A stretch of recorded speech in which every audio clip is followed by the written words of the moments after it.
لكافة الهنام أتى محمد.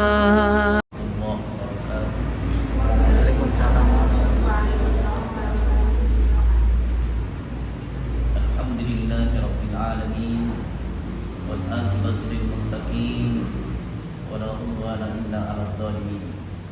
Asyhadu an la ilaha illallah wahdahu la syarika lahu, wa asyhadu anna Muhammadan abduhu wa rasuluh.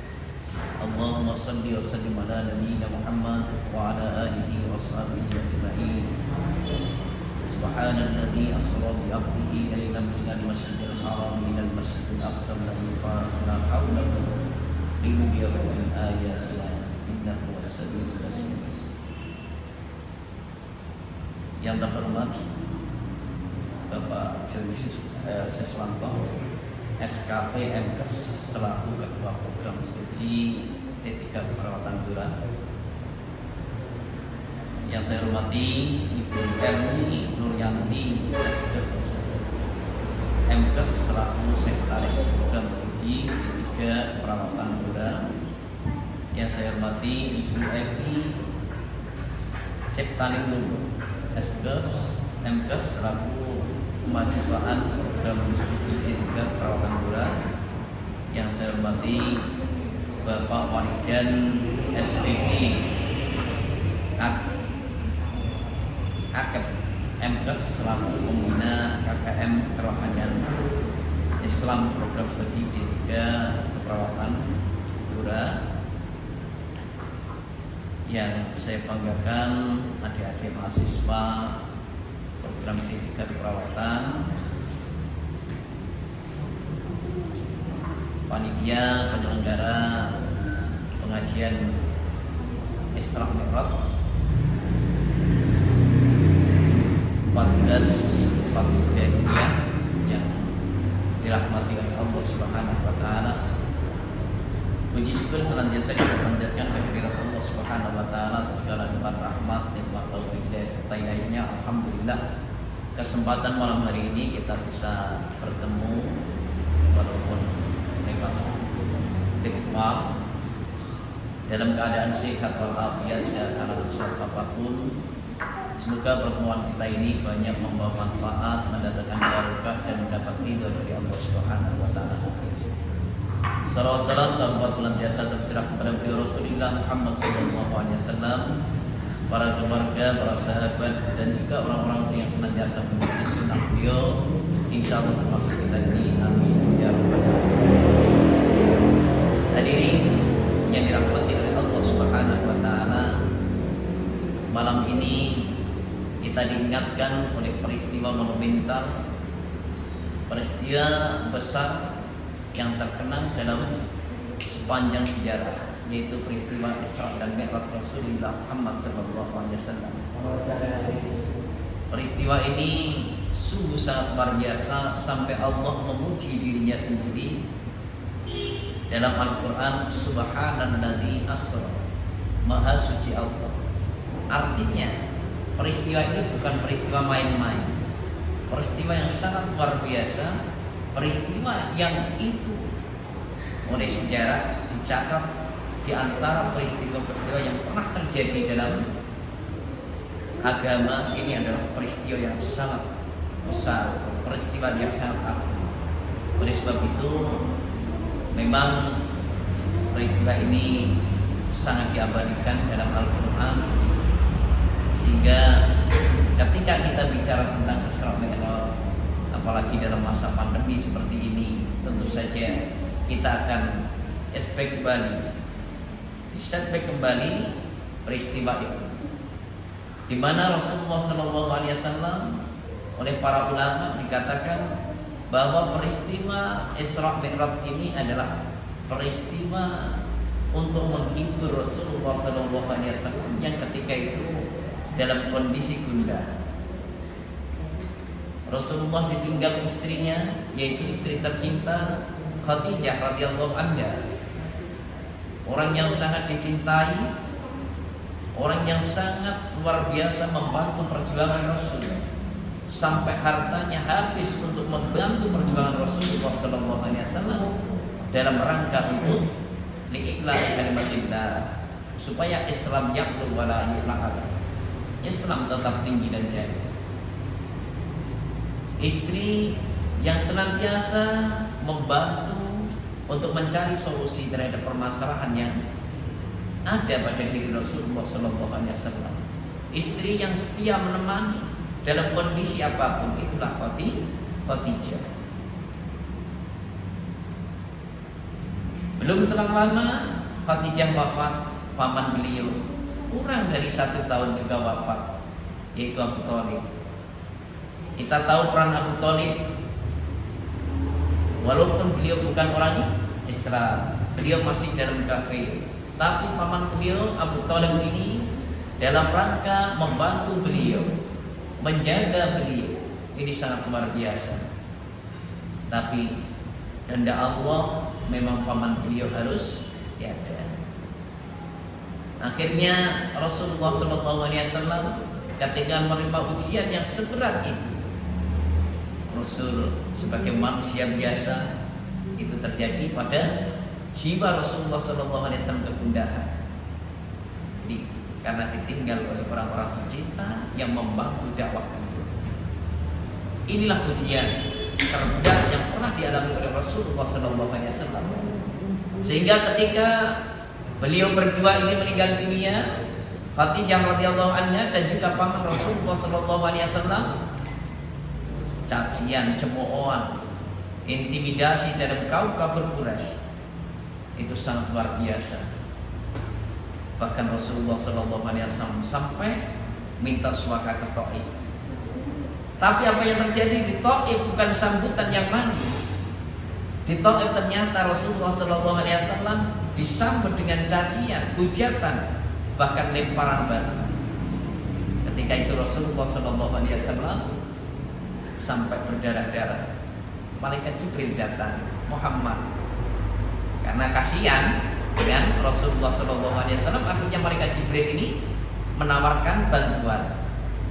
Muhammad, gimana kalau penduduk Taif ini saya gencat pakai gunung?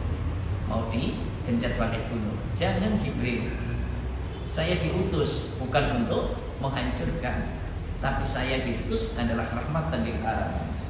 Saya yakin orang-orang Taif tidak tahu misi yang saya bawa. Andaikan orang Taif tahu apa yang saya bawa, misi yang saya bawa, yakin orang Taif itu tidak akan menyakiti saya. Malah justru saya akan mendoakan orang-orang Taif. Ini Allahumma hdi qaumi fahum la ya'lamun. Ya Allah, berikan hidayah ini kepada orang-orang Taif karena dia tidak tahu. Oh begitu ya Muhammad. Iya. Ini umpama ini ada pada kita dizalimi oleh orang, ya, terus ada orang yang menawarkan bantuan, kira-kira kalau kita itu bagaimana? Saya yakin kita akan menerima tawaran itu dengan serta-merta, tanpa pandang langsung. Ini, tapi Rasulullah tidak seperti ini. Inilah keteladanan dari Rasulullah SAW. Diuji dengan berbagai macam ujian, tapi Rasul tidak putus asa. Itulah yang menjadikan semangat, spirit buat kita dalam rangka untuk menghadapi pandemi. Karena ujian itu sebetulnya kan untuk meningkatkan grade keimanan kita. Tadi disampaikan oleh Pak Joni tadi, grade keimanan kita. Karena iman itu mengalami fluktuasi. Kadang-kadang yazid, kadang-kadang yang terus, kadang-kadang meningkat tinggi, kadang-kadang stagnan, kadang-kadang turun ke bawah. Itu iman kita sebagai manusia. Maka ketika iman kita itu sudah naik tinggi, wah luar biasa, kita tingginya mengalahkan malaikat. Ini. Tapi kalau sudah jatuh ke bawah, maka kita lebih rendah daripada binatang ternak. Oleh sebab itu, ujian itu jangan membuat kita putus asa. Karena Quran mengatakan wala ta'asu bir rauhillah innahu la ya'asu bir rauhillah illal qaumul kafirun. Jangan kamu putus asa dari rahmat Allah, karena tidak ada yang putus asa dari rahmat Allah kecuali orang-orang yang kafir. Kalau adik-adik mahasiswa itu diuji, itu dalam rangka untuk meningkatkan kemampuan kita, kualitas kita. Semakin tinggi ujian kita, berarti semakin tinggi nanti yang akan kita dapatkan. Makanya kalau kita mengambil contoh dari pohon, jarang pohon kalau pendek itu tumbang. Di mana-mana pohon itu kalau pendek, ada angin puting beliung pun dia tidak akan tumbang. Tapi kalau pohon itu tinggi, maka terpaan angin semakin kuat. Semakin kita itu punya kedudukan yang tinggi, semakin kita ingin menjadi orang yang hebat, maka apa yang terjadi? Ujiannya semakin tinggi. Maka dikatakan inna asaddal bala al-anbiya summal awliya summal amsal fal amsal utulian nas bihasabi dinihi. Ujian tertinggi itu diberikan kepada para nabi dan rasul. Jadi kalau kita diuji dengan ujiannya nabi dan rasul, insya Allah tidak kuat. Ini, maka yang diuji seperti ujiannya nabi dan rasul, ya hanya nabi dan rasul. Karena kalau kita banyak tidak kuatnya. Ini summal awliya, lalu para kekasih Allah, yang mungkin kita ini kekasih Allah. Ini cuma tidak kadang-kadang tidak dilabeli wali. Nih, jadi wali itu kita nggak ada yang tahu. Mungkin teman kita itu wali. Wali itu kan ada dua, satu wali Allah, yang kedua wali syaitan. Jadi kalau kita jadi wali Allah, alhamdulillah. Syaratnya cuma dua. Apa syaratnya? Satu iman, dua takwa. Itu mesti jadi wali. Ini. Kalau duanya itu nggak ada, ya kita mungkin derajatnya turun jadi wali murid. Ya nah, ini atau wali siswa ini. Nah itu yang terjadi. Jadi para nabi ujiannya kuat. Aulia, para wali Allah, kekasih Allah diuji. Sumal amsal fal amsal utulian nas bihasabi dinihi. Lalu di bawahnya para wali diuji sesuai dengan kemampuan masing-masing. Jadi ujian yang diberikan Allah itu tidak akan melebihi batas kemampuan kita. La yukallifullah nafsan illa wus'aha. Allah nggak mungkin menguji adik-adik ini, para mahasiswa ini di atas kemampuan kita, nggak mungkin. Maka ini pelajaran penting. Isra Mi'raj itu pelajaran penting. Sehingga ketika nanti kita sudah berhasil menerima ujian itu, maka kita akan menerima ribet. Apa yang diberikan Allah kepada Nabi ribetnya, yaitu Isra dan Mi'raj. Itu ribet terbesar sepanjang sejarah. Ini kita pun akan menerima ribet itu. Kapan? Ya setelah nanti kita diuji oleh Allah. Makanya Quran mengatakan, apa hasiban nasu ayyatraku ayyakulu amanna wa hum la yuftanun. Apakah kamu itu dibiarkan saja mengucapkan kalimat amanna wa hum la yuftanun, padahal kalian belum diuji. Makanya tandanya kita itu iman itu nanti ada ujian. Ini adik-adik mahasiswa nanti akan diuji. Nah, kalau sudah lolos akan menjadi sarjana diploma 3. Itu ujiannya seperti itu. Ya ujian itu ya mungkin kalau kita diuji itu ya jangan keluh kesahnya aja yang kita munculkan. Ujian itu dinikmati. Lebih baik kita diuji dengan ujian yang keras daripada nggak pernah diuji, tapi kita akhirnya tidak jadi apa-apa dan tidak siapa. Maka ujian itu penting. Jadi maka sering sekali orang itu kalau tidak mau ujian atau diuji oleh Allah, hidupnya pasti tidak akan berkualitas. Ini coba adik-adik ini kalau tidak ada ujian di kampus, kira-kira seperti apa? Ini pandemi aja kita sudah lihat anak-anak kualitasnya sekarang seperti apa. Baik itu di sekolah tingkat yang paling rendah, yaitu mungkin PAUD, TK, sampai perguruan tinggi. Karena dari akhirnya apa? Kualitasnya turun. Ini jadi penting ujian itu dalam hidup ini. Jangan katakan kamu itu iman kalau belum diuji. Ya sama ketika adik-adik itu mencintai lawan jenisnya, kan banyak ujian kan. Malam minggu pas apa? Hujan, gerimis, mau datang kok gerimis, nggak datang kok. Hati ini nggak bisa ditahan. Akhirnya datang apa enggak? Nah, kalau akan ya wajib kan begitu. Datang walaupun rumahnya itu jauh di bawah, mungkin pohon bambu. Nah ini Itu bukti orang-orang itu kalau cinta, kalau dia iman, pasti ujiannya luar biasa. Ini maka diuji itu penting. Nah, oleh sebab itu dalam kondisi seperti ini, ujian-ujian jangan menjadikan kita putus asa. Dan hasil dari Isra Mi'raj itu apa? Hasil dari Isra Mi'raj tidak ada lain adalah sholat 5 waktu. Dan sholat itu doa, sholat itu doa. Kita itu disuruh doa kepada Allah. Kenapa? Karena kita itu tidak bisa ini minta kepada yang maha bisa. Adik-adik ini nggak bisa, Pak dosen juga nggak bisa, ini Pak Kaprodi juga nggak bisa. Manusia itu nggak bisa. Makanya banyak orang merasa bisa, akhirnya celaka. Banyak orang merasa tidak bisa, minta kepada yang maha bisa, akhirnya dia selamat. Contoh kalau kita tidak bisa, ini mestinya orang yang paling umurnya panjang itu siapa? Dokter, betul nggak? Karena dokter jenengan barang ini orang kesehatan, tahu penyakit, tahu obatnya. Tapi nyatanya yang dokter atau yang tidak dokter sama kan? Ini waktunya ajalnya datang tetap mati. Bahkan kemarin dokter-dokter masih muda itu pada mati. Artinya kita nggak bisa sebetulnya. Kalau kita bisa, anak yang paling pandai mesti anaknya guru, betul nggak? Karena guru itu bisa memandaikan, anaknya dosen mesti paling pinter. Dosen itu bisa memandaikan anak orang, apalagi anaknya mesti pinter. Ternyata juga tidak, malah anak guru kadang dikirakan anak dosen malah orang belum kuliah. Ini bukti bahwa manusia tidak bisa.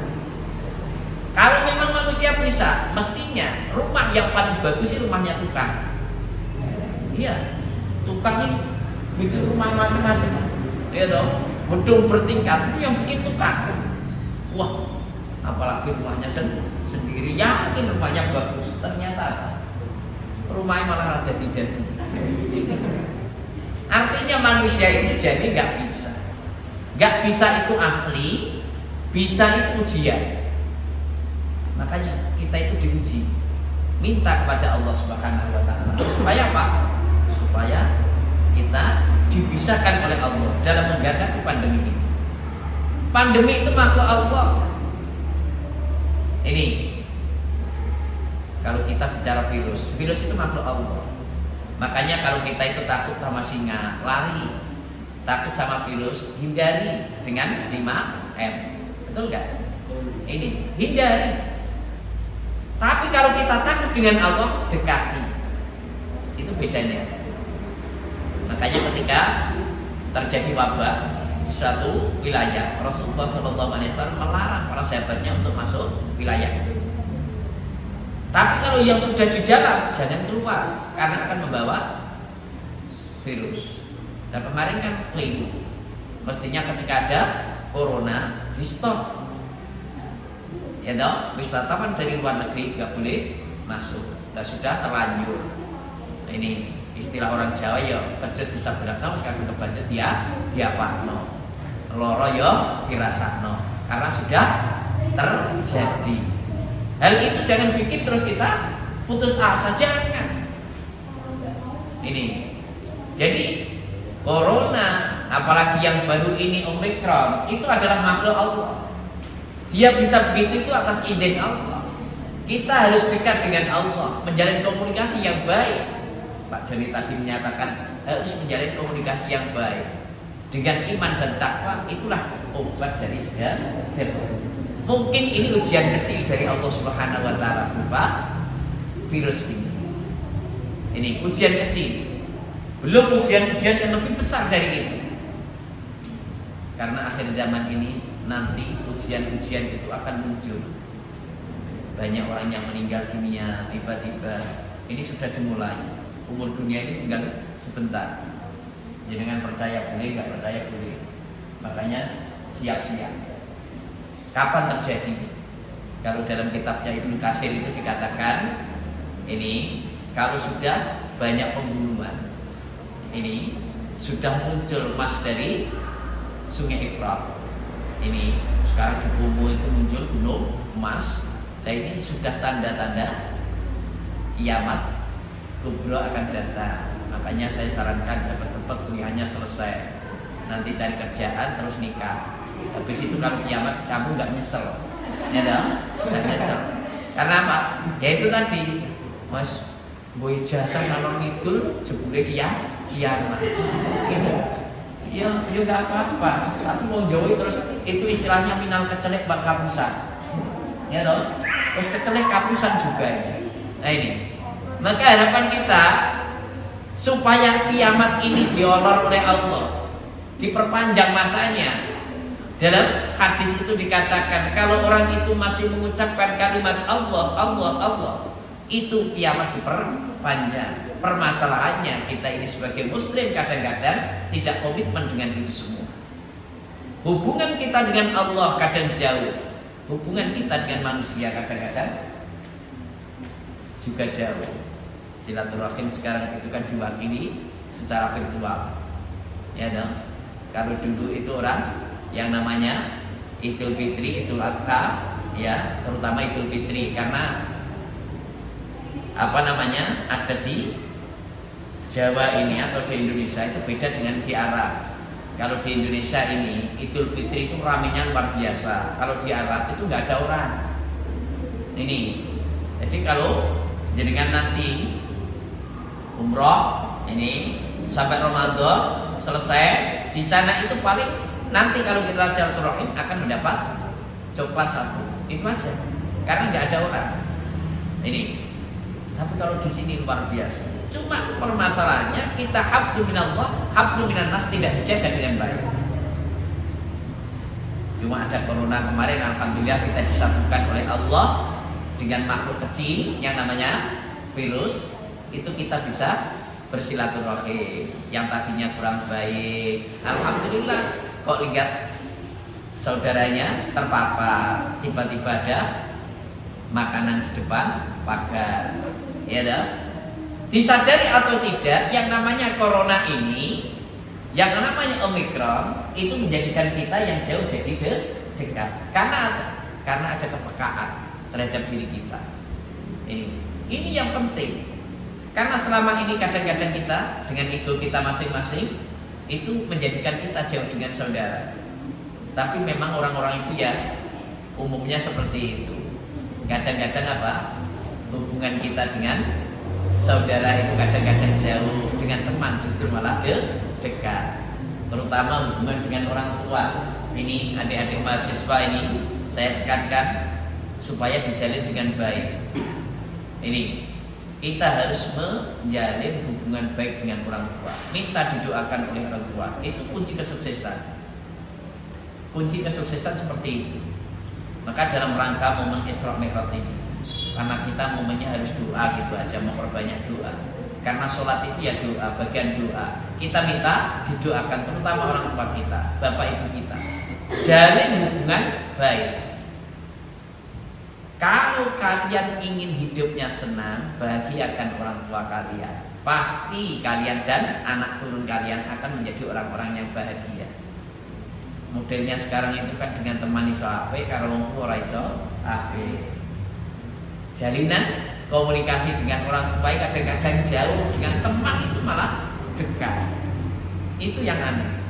Nah ini diperbaiki. Nah ini.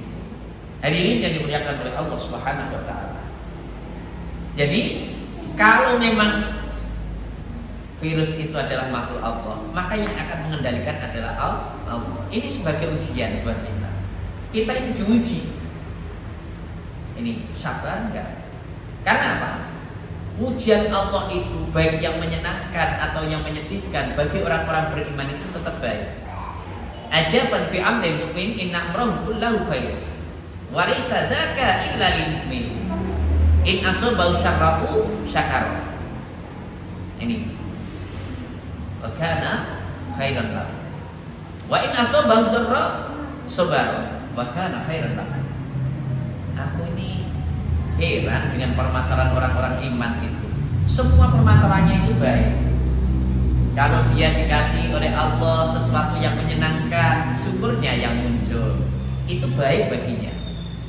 Jadi kan dapat rezeki yang banyak, syukurnya yang muncul, betul enggak?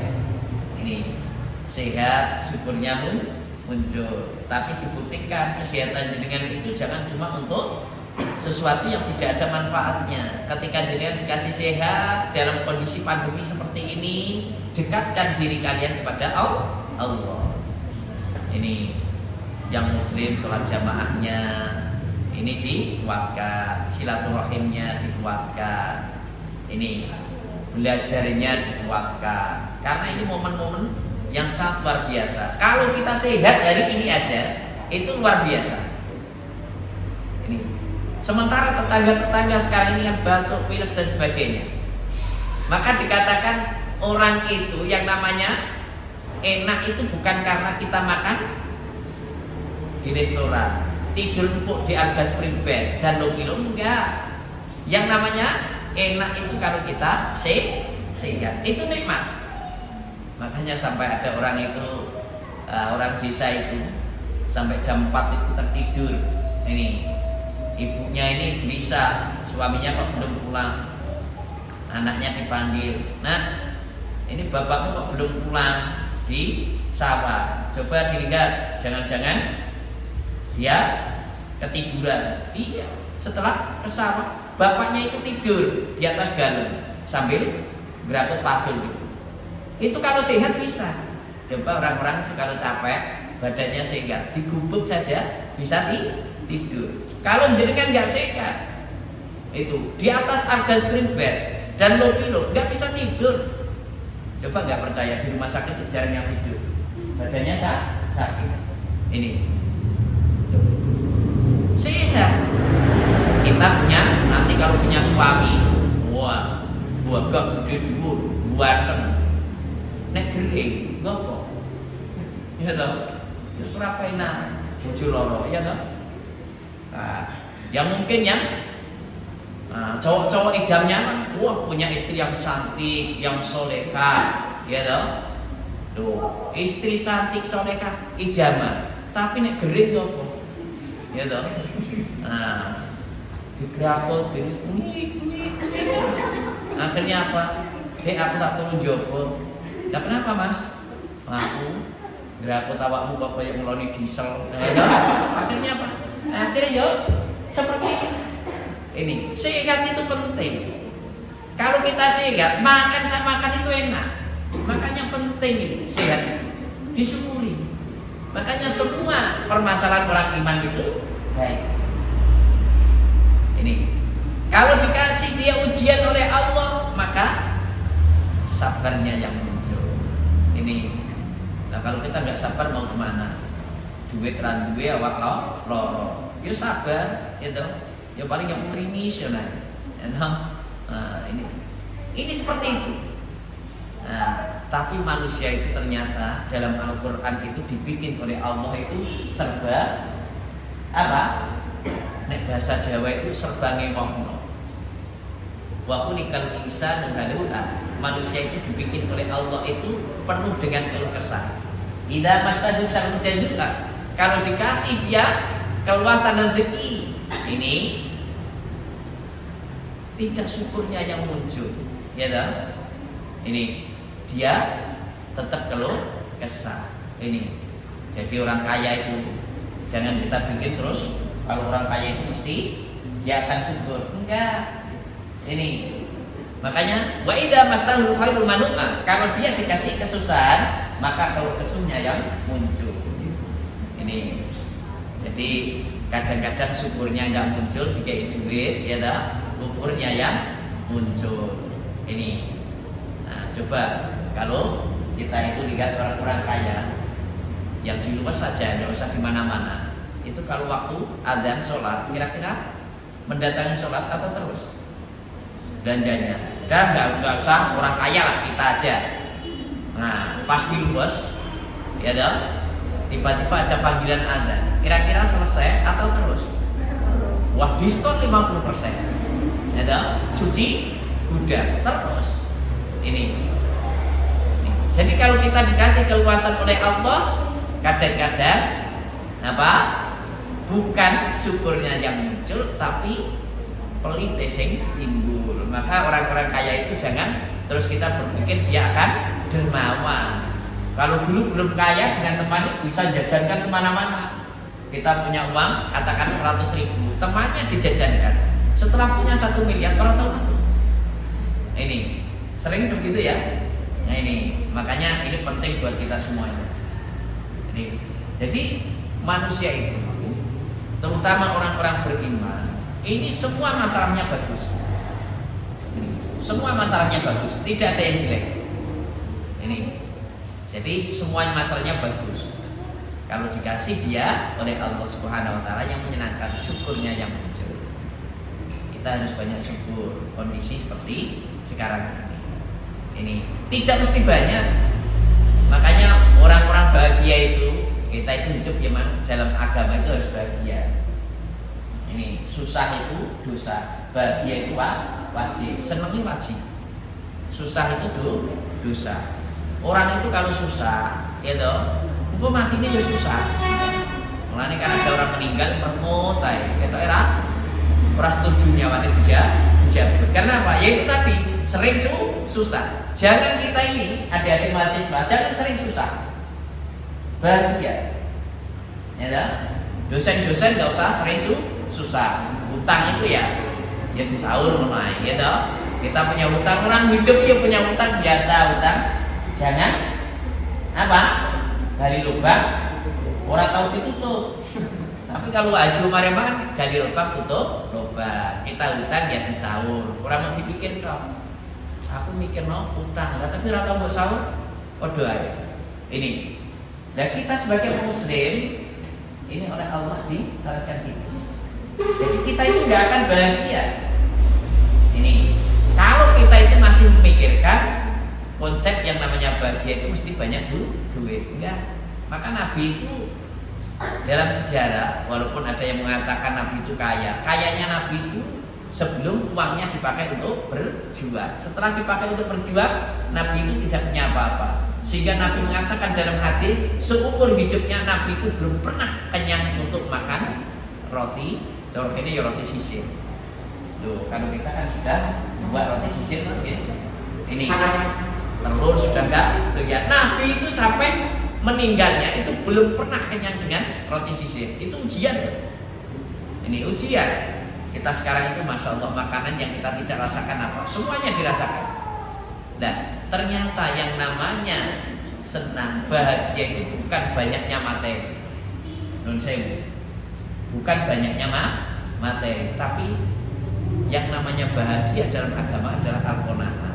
Kalau kita sudah bisa qanaah, itu sudah mulai kaya. Ini sudah mulai kaya. Kalau kita qanaah, menerima apa adanya. Itu konsep agama. Maka konsep agama mengatakan innamal ghina nafsi. Yang namanya kaya itu adalah kaya hati. Bukan duitnya banyak, enggak. Nyatanya orang yang hartanya banyak berlipat, ya dah. Rumahnya tinggi bertingkat, kendaraannya bagus mengkilat, istrinya cantik memikat. Kadang-kadang jumlahnya lebih dari 4. Kadang-kadang yang terjadi kiamat. Itu kan sering terjadi. Ini makanya nanti adik-adik yang cowok itu nggak usah kita itu menginginkan poligami. Poligami itu kalau kita nggak kuat jadi masalah. Ustadz poligami roto-roto ya. Nah pengikutnya terus lari, betul nggak? Nah, ini makanya nggak usah. Kalau kita nggak kuat poligami malah jeburit nanti. Nah ini satu sudah cukup. Bukan satu di Blora, satu di Rembang, satu di Pati, bukan. Satu sudah cukup. Jangan kita terus ketika 3 itu bilang sunnah Rasul. Jangan. Ini tidak seperti itu. Nabi itu menikah itu dalam rangka untuk menyelamatkan akidah, keyakinan daripada orang-orang yang memang ketika ditinggal oleh suaminya itu dalam akidah membahayakan, ekonominya membahayakan, maka dinikahi oleh Nabi Sallallahu Alaihi Wasallam. Motivasinya bukan seperti kita. Ini, oleh sebab itu penting buat kita semuanya malam hari ini bagaimana kita bisa menyikapi pandemi ini dengan baik. Ini,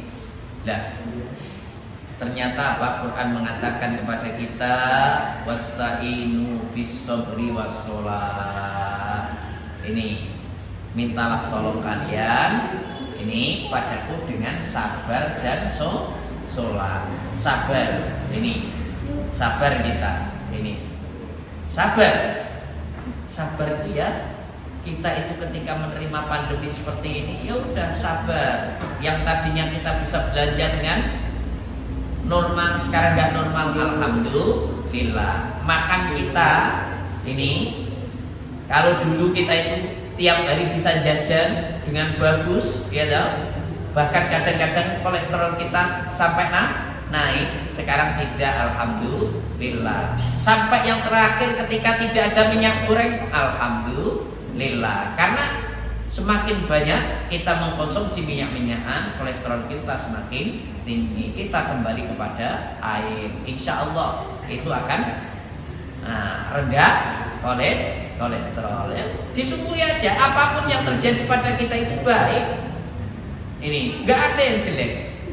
Cuma orang-orang yang tidak beriman itu kadang-kadang menyikapi ini semua ini dengan sikap yang kurang baik. Nah ini kita sebagai mahasiswa, adik-adik mahasiswa dan juga para dosen yang ada untuk malam hari ini, jangan sampai kita bersyukur kepada Allah, tapi itu senutan kepada Allah.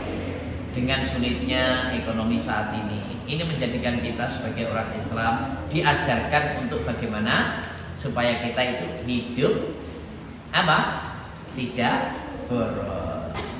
Ini Quran nggak suka hidup kita itu boros, itu nggak suka. Makanya kalau sekarang ini dengan adanya itu semuanya, satu, mengurangi pengeluaran kita itu baik. Kita diajarkan untuk bisa menabung, ini juga baik. Ini Allah itu rahasianya banyak. Pokoknya dengan pandemi itu rahasianya banyak. Ini yang kedua, dengan pandemi ini alhamdulillah ini juga bagi orang-orang yang berpikir, termasuk ulil albab, itu bisa menjadikan dia seorang yang luar biasa. Karena apa? Dengan meneliti virus itu, kalau dia berhasil, satu, dia akan jadi guru besar, jadi profesor. Ini makanya dulu kan orang itu dalam Al-Quran ketika Allah menciptakan nyamuk itu kan untuk apa Allah itu menciptakan nyamuk? Ternyata dengan nyamuk itu meningkatkan ekonomi yang luar biasa. Satu, banyak orang yang jadi guru besar gara-garanya nyamuk. Yang kedua, banyak pabrik obat nyamuk. Loh ini akhirnya apa? Ekonominya meningkat gara-gara nyamuk. Dan sekarang dengan adanya virus ini, satu, nanti akan banyak guru besar yang muncul. Termasuk adik-adik saya doakan setelah meneliti ini menjadi guru besar. Guru besar tidak harus S3, S1 bisa. Jadi profesor itu tidak mesti S3, S1 bisa karena punya penelitian yang diakui. Ini. Dan itu nanti akan yang kedua, meningkatkan ekonomi rakyat atau umat. Kalau itu ditemukan vaksinnya, akhirnya apa? Vaksin itu bisa dijual. Nah ini, terus ada yang beli, ada yang membutuhkan, akhirnya ekonomi akan terangkat. Nah ini penting. Nah kita pokoknya husnudzon aja lah dengan apa yang ada. Nah sekarang ini apa yang tidak sulit, semuanya sulit. Ini bahkan terakhir ini tidak cuma menghinggap dunia para artis. Nah kita nggak artis ya. Ini para artis ini terhinggap, bahkan ustadz pun berdampak. Sampai Ustadz Sulmet itu saja tidak pernah diundang pengajian gara-gara corona. Ya dah, ini nggak apa-apa. Karena apa? Itu mengurangi dosanya Ustadz Sulmet. Termasuk dosa saya. Kalau sering ngomong banyak salahnya juga. Nah, ini dikasih tidak 2 tahun tidak ngomong. Akhirnya apa? Ini menjadikan semangat kita. Oh, supaya saya tobat. Ini penting buat kita. Hadirin yang dirahmati oleh Allah Subhanahu wa taala. Jadi sekali lagi minta tolong kepada Allah dengan sabar. Ini. Yang kedua dengan sholat itu tadi. Sholat itu hiburan kita sebagai seorang yang beriman. Maka Nabi mengatakan jadikan sholat itu sebagai hiburanmu. Orang-orang sekarang ini kan tertekan ketika beragama. Kenapa? Karena dia merasa bahwa agama itu adalah sebagai beban. Jangan. Jadikan agama itu sebagai hiburan. Sholat sebagai hiburan. Karena kalau orang sholat itu insya Allah sehat. Kalau sakit susah untuk sholat. Sholat yang normal. Nah kalau kita ingin sholat ini kalau sehat luar biasa. Makanya setelah diteliti ini oleh Dr. Soleh, ibunya itu jarang sekali namanya sakit. Usianya sudah usia senja. Kenapa dia tidak sakit? Ternyata usut demi usut, ibunya Dr. Soleh itu ternyata kalau malam tidak meninggalkan sholat tahajud. Nah, nanti boleh coba adik-adik ini kalau malam dengan sholat tahajud, pagi insya Allah pikirannya jernih. Yang kedua, insya Allah badannya sehat. Karena sholat yang dilakukan dengan baik itu insya Allah menjadikan kita menjadi orang yang sehat. Ini jangankan sholat, baru wudhu saja ini menjadikan orang sehat. Saya contohkan, ketika kita itu wudhu, pertama yang kita lakukan apa? Membersihkan. Iya. Sekarang dipraktekkan membersihkan tangan harus begini dan begini. Kalau dulu nggak ada prakteknya ya, pokoknya dibersihkan pakai air karena air dulu itu jernih. Nah, setelah itu kita berkumur. Ternyata setelah diteliti dalam mulut kita itu setiap saat itu bakterinya itu tidak cuma ratusan bahkan ribuan bakteri dalam mulut kita. Maka kita dikasih untuk berkumur sehari semalam berapa? Paling tidak 5 kali.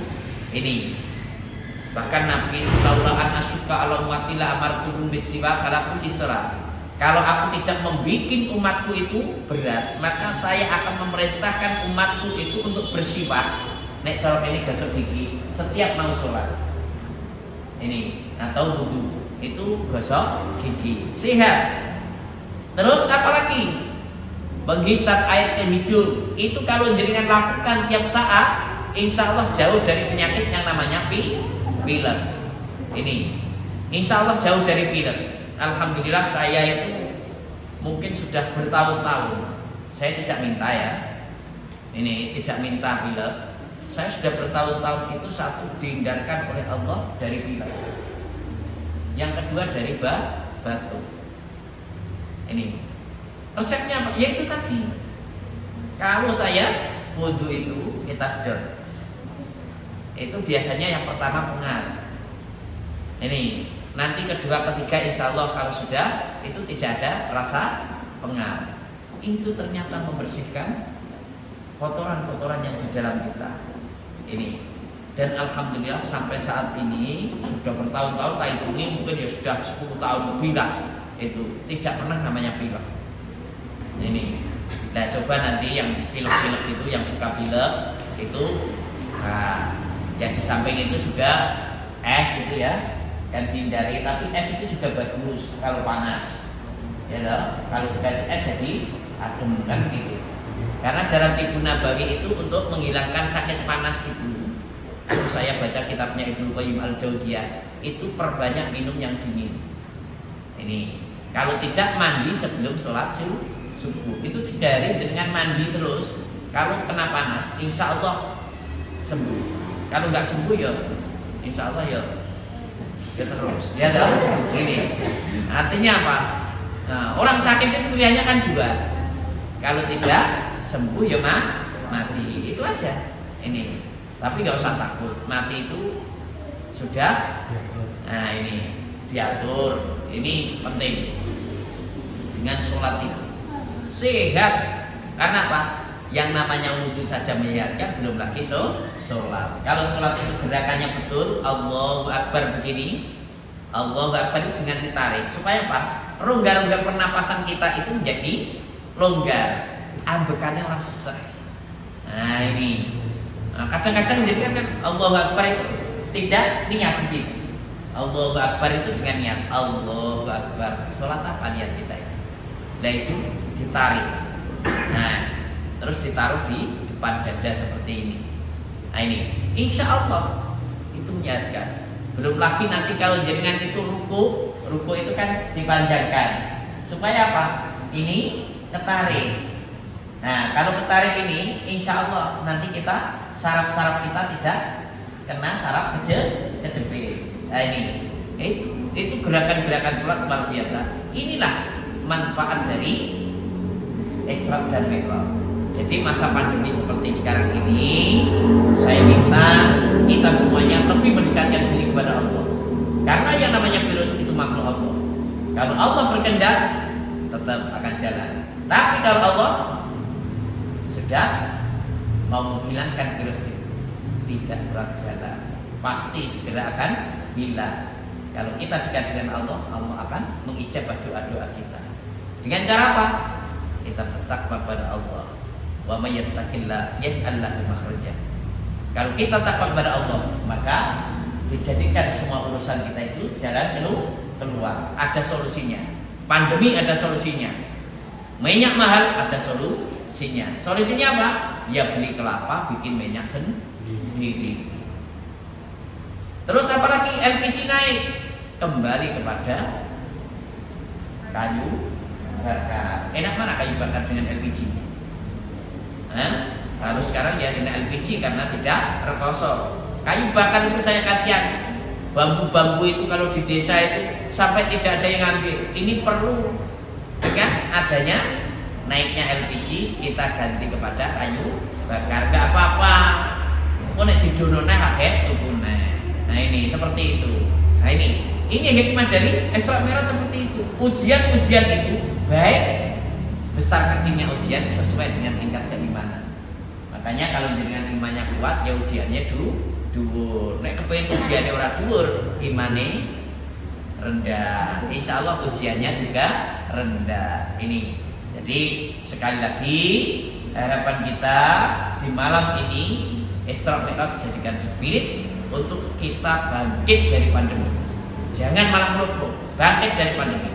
Kita lawan itu yang namanya virus dengan cara apa?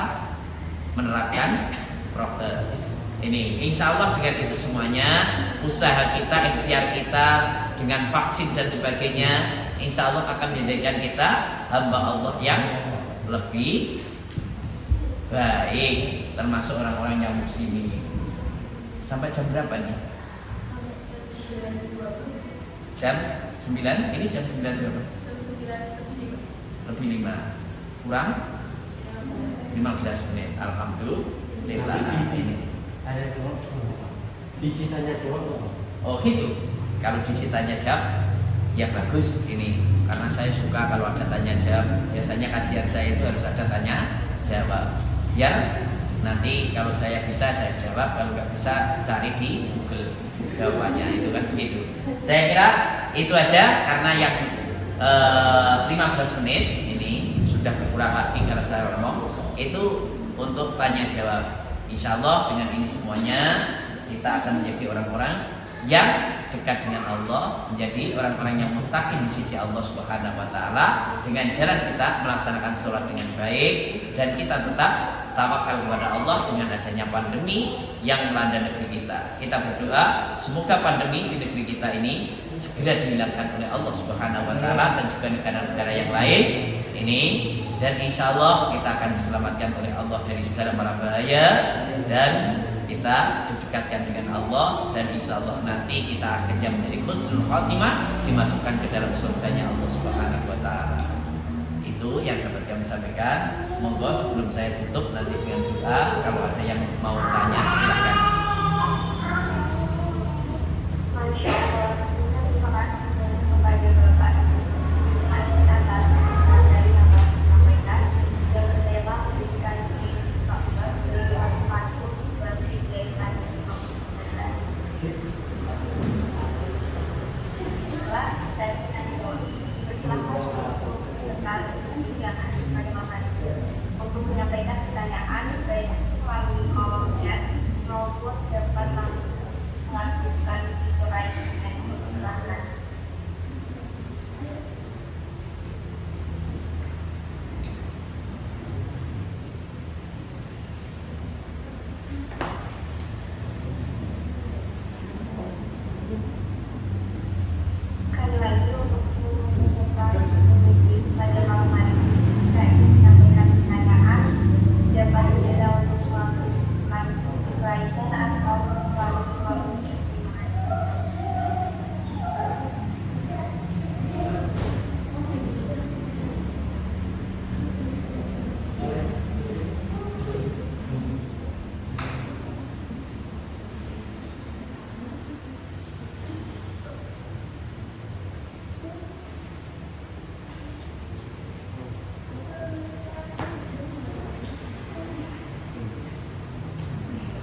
Ibu bertanya Ustaz, bagaimana cara kita meningkatkan iman dan takwa dengan adanya masa pandemi seperti itu? Terima kasih.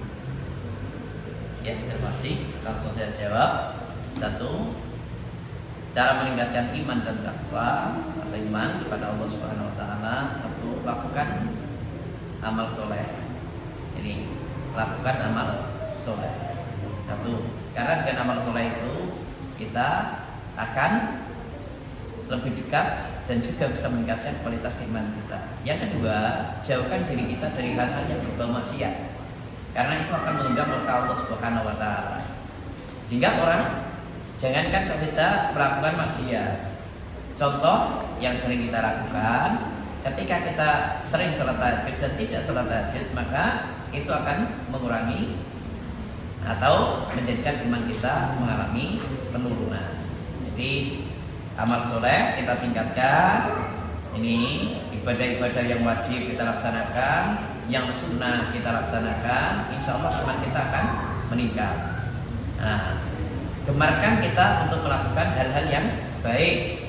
Ini apalagi di masa pandemi seperti ini. Dengan cara apa? Dengan cara kita membantu saudara-saudara kita. Otomatis dengan kita membantu saudara-saudara kita, itu keimanan kita akan mengalami peningkatan. Karena kita tahu, kita tahu bahwa syarat sahnya amal itu ada dua. Satu adalah niat ikhlas karena Allah. Artinya ketika ibu itu memberi sesuatu, satu harus memiliki tiga hal, yaitu apa? Ketika mau memberi ini, itu harus ikhlas. Ketika kita memberikan harus ikhlas. Setelah memberikan itu juga harus ikhlas. Kita biasanya mau memberi itu ikhlas. Nah, terus niat kita sudah ikhlas. Saya mau memberi ini. Ketika memberikan juga ikhlas. Tapi setelah memberikan, kadang-kadang kita ada penyakit yang sering kita tidak sadari. Yaitu apa? Nah, istilah Jawa itu tunda-tunda. Apalagi kalau yang kita beri itu tidak berbuat baik kepada kita. Istilah kita membelas air susu dengan air tuba. Biasanya seperti itu. Jadi qoblal amal, indal amal, ba'dal amal. Nah ini yang kedua tadi, jauhi hal-hal yang maksiat. Ini insya Allah kalau kita menjauhi hal-hal yang maksiat, iman kita otomatis akan meningkat. Ini apalagi di masa pandemi ini. Ini mungkin ini juga salah satu koreksi buat kita. Dengan adanya pandemi ini mungkin Allah ingin mengingatkan kita, menyentil kita dengan perbuatan manusia yang sudah diambang batas. Karena Allah mengatakan doa fasadu bil barri wal bahri bima kasabat aydin nas. Nampak kerusakan di daratan dan di lautan disebabkan oleh olah tangan manusia. Nah, jadi kalau ingin iman kita meningkat seperti itu. Jadi meningkatnya iman itu ini dengan ketaatan kepada Allah. Ini iman kita bisa meningkat dengan taat kepada Allah. Iman kita bisa berkurang itu ketika kita bermaksiat kepada Allah. Maka itu dalam hadisnya seperti itu. Jadi kalau Bu siapa Bu Abi ya? Ini ingin imannya meningkat, yaitu tadi ketaatan kepada Allah itu dilakukan. Dengan apa? Ya melakukan hal-hal yang wajib, hal-hal yang sunnah, bahkan hal-hal yang mubah yang itu membawa kebaikan. Ini itu pun harus dilakukan. Ini. Nah, yang kedua itu tadi bermaksiat kepada Allah dihindarkan. Insya Allah dengan masa pandemi ini akan segera usai kalau kita bisa seperti itu. Wallahu a'lam bishawab. Baik, terima kasih Ustaz. Mestinya dia mau pertanyaan dari Bapak Riswanto. Pertanyaannya, bagaimana strategi meningkatkan dan mempertahankan istiqomah? Terima kasih Pak Suswanto. Istiqomah itu memang berat. Sampai ulama mengatakan al istiqomah khairun min alfi karamah. Istiqomah itu lebih baik daripada 1000 keramat. Makanya dalam hadis Nabi itu mengatakan khairul umur adwamuha wa inqalla. Sebaik-baik perkara itu ini yang dilakukan secara kontinu walaupun tidak banyak. Dan caranya gimana? Kita berupaya kalau dalam bukunya Dr. Sukaca MKes itu dikatakan begini. Jadi kalau kita ingin istiqomah, itu caranya kita lakukan sesuatu itu berulang-ulang, minimal 90 kali. Ini Pak Joni umpamanya ingin istiqomah, itu lakukan. Contohnya kalau kita sholat duha, lakukan sholat duha itu 90 kali tanpa putus. Insya Allah itu nanti kita ketika mau lupa itu diingatkan oleh Allah Subhanahu wa Ta'ala. Kalau biasanya sholat malam itu yang saya lakukan itu, saya itu kalau sholat malam itu mungkin tidak sampai 90 kali. Itu setiap jam 2 katakanlah kita biasa bangun, itu setiap jam 2 kita dibangunkan oleh Allah Subhanahu wa Ta'ala. Jadi dalam buku itu dikatakan tidak ada jalan lain ketika kita mau istiqomah tanpa kita berupaya untuk melakukan berulang-ulang. Itu nggak bisa. Kalau kita terus dengan cara yang lain itu kayaknya nggak bisa, sulit. Maka seperti sholat duha itu saya itu melakukan sudah 90 kali tanpa putus.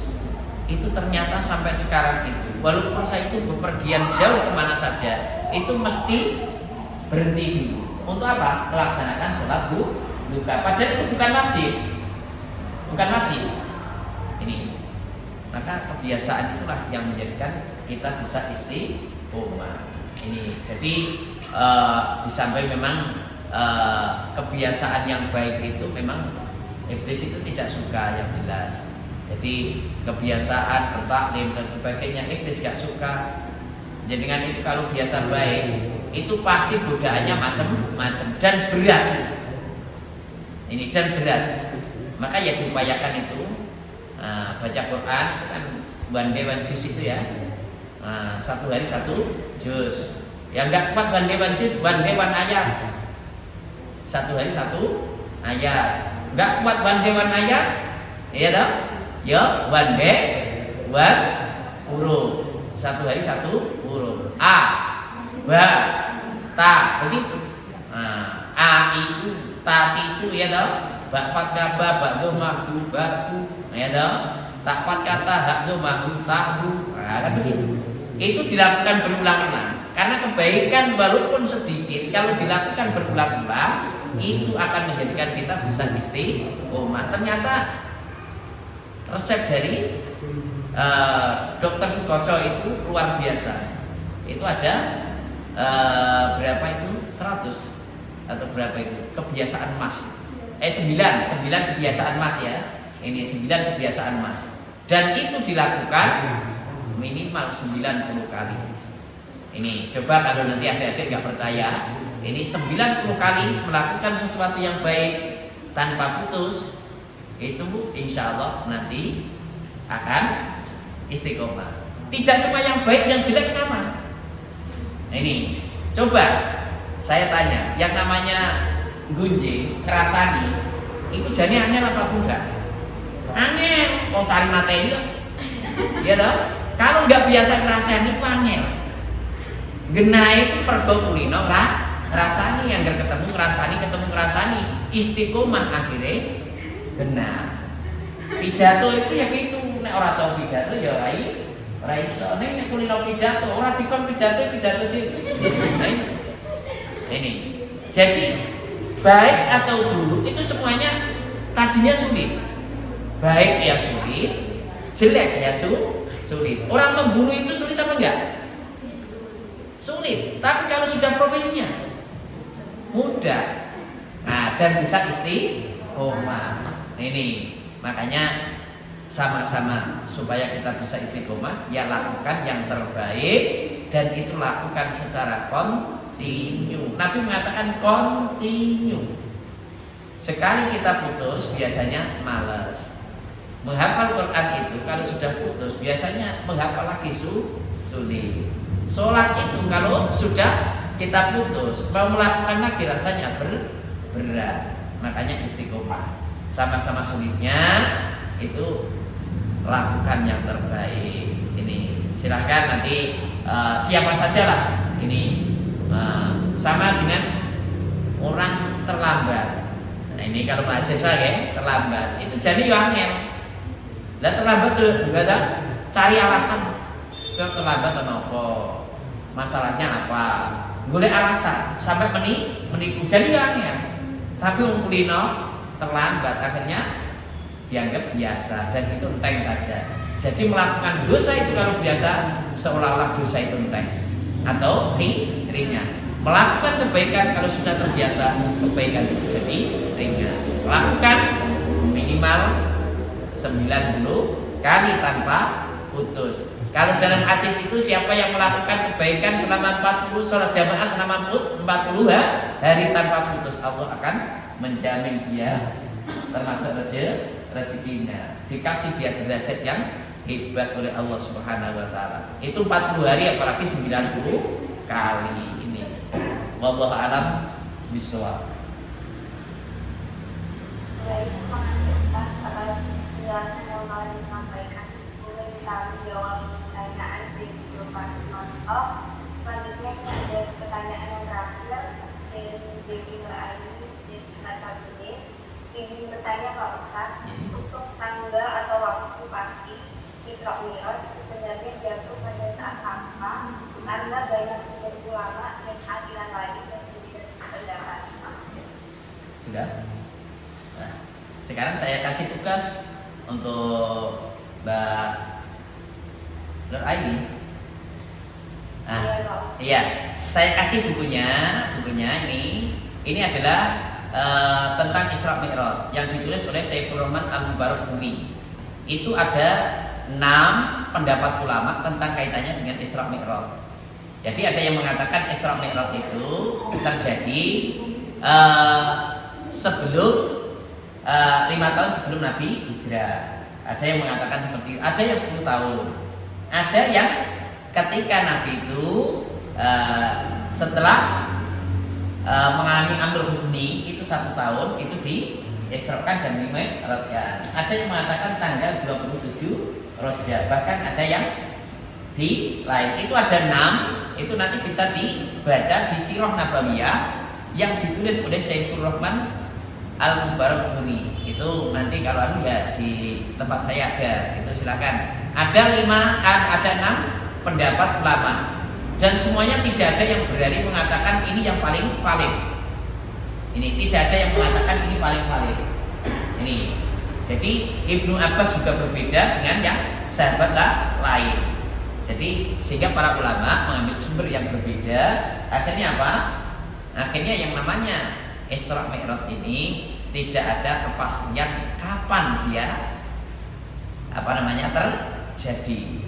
Sehingga karena sama-sama tidak tahu, ya udah yang mudah aja mana akhirnya ditentukan kalau di Indonesia ya tanggal 27 Rajab itu ya diambil genai gitu aja. Nyatanya ya dalam protes kan begitu ya. Ini aslinya itu ada 6 pendapat yang itu semuanya berbeda dan itu bisa dibaca dalam kitabnya Saifur Rahman Al-Mubarakfuri yaitu Sirah Nabawiyah. Ini kitabnya tebal itu. Nah ini moga nanti dicek lagi Mbak yang tanya tadi. Insya Allah di situ akan terjawab.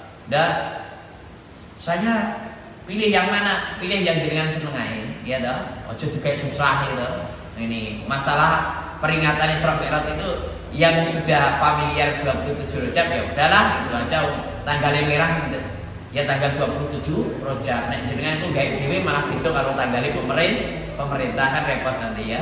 Ini. Jadi seperti itu. Kita mengikuti pemerintah aja dan para ulama yang mungkin menetapkan tanggal 27 Rajab. Walaupun di sisi lain tidak ada ulama yang berani memastikan tanggal ini. Nah ini tanggal ini. Karena itu ada 6 pendapat yang berbeda. Wallahu a'lam bishawab. Jadi sebelumnya sekali lagi terima kasih kepada Bapak Sumiati keterangan Hasanah sekaligus doa bagi sebenarnya manfaat semua. Untuk acara yang selanjutnya yaitu sesi foto bersama. Dimohon untuk semua peserta dapat mengambilkan hadiah. Doa dulu ya. Kita doa dulu Mbak ya. Iya Pak. Oh ya, kita doa dulu biar nanti acara pada malam ini bisa berjalan acara malam ini banyak membawa manfaat, mendatangkan barokah dan mendapat ridha dari Allah Subhanahu wa taala. Sejenak kita bermunajat kepada Allah Subhanahu wa taala, semoga Allah Subhanahu wa taala mengangkat virus ini dan juga masyarakat kita, masyarakat Indonesia pada khususnya dunia pada umumnya oleh Allah Subhanahu wa taala dijauhkan dari pandemi dan insya Allah aktivitas kita bisa berjalan dengan baik dan tentu saja iklim politik, iklim ekonomi dan juga pemerintahan kita semakin baik adanya. A'udzubillahi minasyaitonirrajim. Bismillahirrahmanirrahim. Alhamdulillahirabbil alamin. Hamdan syakirin, hamdan dzakirin, hamdan na'imin, hamdan yafi'u ma'idaf mazidah. Ya Rabbana lakal hamdu kama yanbaghi li jalalika al-karim wa 'azimi sultanik. Allahumma shalli ala Muhammad, Allahumma shalli ala Muhammad, Allahumma shalli ala Muhammad. Astaghfirullah, astaghfirullah, astaghfirullah. Rabbana zalamna anfusana wa illam taghfir lana wa tarhamna lanakunanna minal khasirin.